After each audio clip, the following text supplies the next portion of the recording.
बिस्मिल्लाहिर्रहमानिर्रहीम। अस्सलाम वालेकुम। क्या हाल है जी आप लोगों के? उम्मीद है आप लोग ठीक ठाक होंगे। अल्लाह ताला आप लोगों को आपके घरों में खुश आबाद रखिए। तो आज मैं आप लोगों के सामने जो है आलू मटर की जो है रेसिपी लेके आई हूँ।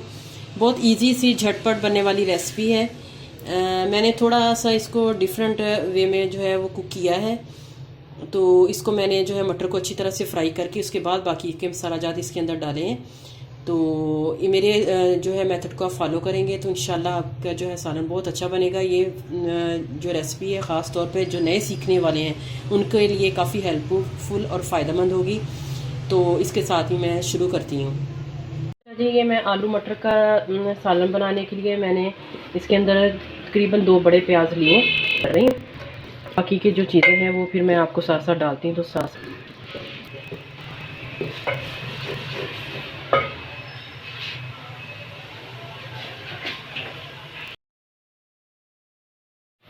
प्याज मेरे जो हैं ये लाइट से गोल्डन हो गए हैं, ब्राउन हल्के से।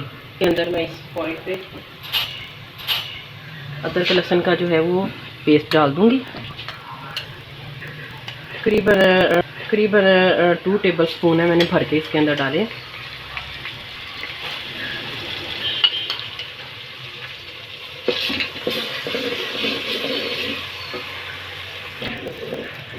अच्छा जी, अदरक लहसुन का जो है वो मैंने कुटा हुआ डाला था, वो भी मैंने इसके अंदर फ्राई कर लिया है। अब मैं इसके अंदर टमाटर को तकरीबन 3 टमाटर हैं वो डाल रही हूँ मैं। इसको हल्का से इनको फ्राई इनके अंदर करके तो फिर मैं इसके अंदर मटर डाल दूँगी। अच्छा जी, ये टमाटर इसके अंदर तकरीबन फ्राई हो गए हैं, ज़्यादा मैंने अभी नहीं किए। अभी मैं इसके अंदर फ्राई कर ली है। वैसे थोड़ा सा इसमें कसर है। तकरीबन 3 पाव मटर होंगे ये। 3 पाव मटर होंगे ये इसके अंदर मैं डाल रही हूँ। और इनको मैं अभी फ्राई करूँगी। मैं इनको इसलिए पीसे मसाले हैं ड्राई वो मैं इसके अंदर नहीं डाल रही। पहले मैं इसके अंदर मटर डाल के तो इनको फ्राई करूँगी। इसका जो कच्चापन है वो मैं इन मटर का जो है वो ख़त्म करूँगी पहले, फिर उसके बाद मैं जो है वो ड्राई जो है इंग्रेडिएंट्स डालूँगी। अगर मैं मिर्चें वगैरह, नमक मिर्च हल्दी वगैरह डाल के इसको फ्राई करती हूँ तो वो इससे मसाला जो है वो जल जाएगा और मटर जो है सही तरह से वो कुक नहीं होंगे, फ्राई नहीं होंगे। मैं इनका कच्चापन दूर करूँगी। वैसे तो बाकी चीज़ों में डलते हैं मटर तो इनका इतना महसूस नहीं होता, लेकिन सालन में इनका कच्चापन जो है ना उसकी एक थोड़ी सी महसूस होती है, फील होती है। करने के लिए मैं इसको पहले सिर्फ टमाटर अदरक इसके अंदर मैंने मटर डाल दिए। इनको मैं फ्राई करके इसमें पिसी मिर्च डालूंगी।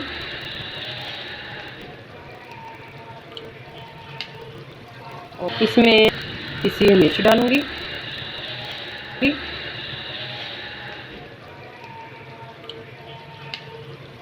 और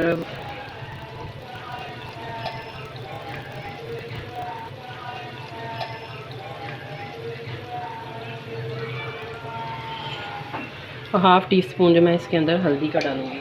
और इसमें हल्का सा मैं दही डाल के इस मसाले को जो है वो भूनूंगी।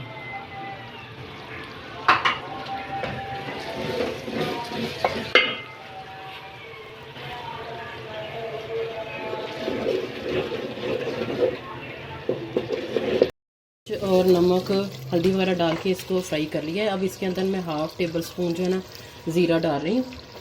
तो ये इसमें शोरबा या ग्रेवी की तरह ये सालन क्योंकि बनाना होता है तो इसमें ये शोरबे वगैरह में ये अच्छा इसका ज़ीरे का टेस्ट आता है। तो इसके बाद मैं इसके अंदर हरी मिर्चें ये डाल रही हूँ। और हरी मिर्चें डालने के बाद मैं इसके अंदर आलू जो है वो ऐड कर दूँगी। और उसके बाद मैं इसके अंदर हल्का सा इनको फ्राई करने के बाद मैं इनके अंदर पानी डाल दूँगी।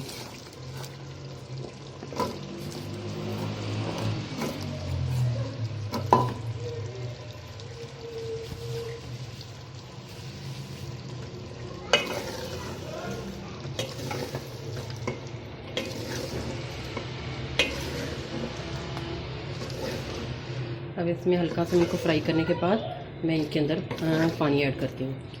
अब मैं इसके अंदर जो है वो पानी ऐड कर रही हूँ। तकरीबन जो है 2 गिलास से ऊपर पानी जो है इसके अंदर मैंने डाला है। अगर आप ज़्यादा शोरबा करना चाह रहे हैं तो फिर इससे ज़्यादा आप डाल सकते हैं। अगर ग्रेवी थोड़ी सी गाढ़ी रखना चाह रहे हैं तो फिर ये 2 गिलास पानी जो है इसके अंदर मैंने डाल दिया है। अपनी अकॉर्डिंग टू नीड आप इसमें कम या ज़्यादा पानी कर सकते हैं। और मसाले भी बाकी जो है मैंने डाले हैं वो भी आप अपने अकॉर्डिंग टू नीड जो आप लाइक करते हैं उससे में उसके मुताबिक कम या ज़्यादा कर सकते हैं।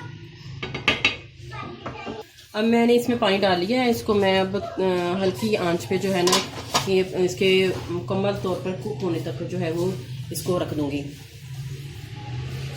इसके अंदर जो है वो थोड़ा सा सूखा धनिया डाल रही हूँ, थोड़ा सा खुशबू के लिए।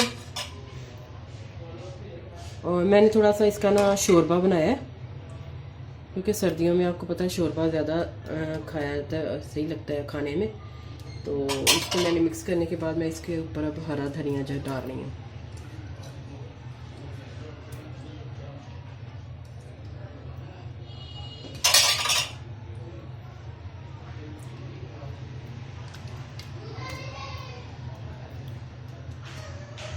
अब मैं सालन को जो है वो डोंगे में निकालती हूँ, फिर मैं आपको दिखाती हूँ। मैं सालन जो है मैंने डाल लिया इसके अंदर। तो अच्छा जी, ये मैंने सालन जो है मेरा आलू मटर का बनके तैयार है। मैंने थोड़ा सा इसको शोरबा बनाया है, आप चाहें तो इसको थोड़ा सा ग्रेवी भी कर सकते हैं, थोड़ा सा भुना भुना सूखा सा भी सालन रख सकते हैं। तो उम्मीद है आप लोगों को मेरी ये रेसिपी पसंद आएगी। पसंद आए तो मुझे कमेंट्स करके ज़रूर बताएं। मेरे चैनल को ज़रूर सब्सक्राइब करें, मेरे वीडियो को लाइक करें, शेयर करें। और मुझे जो है मज़ीद रेसिपीज़ जो है आपको आपके सामने लाने का जो है वो मौका दें। बहुत शुक्रिया, जज़ाकल्लाह।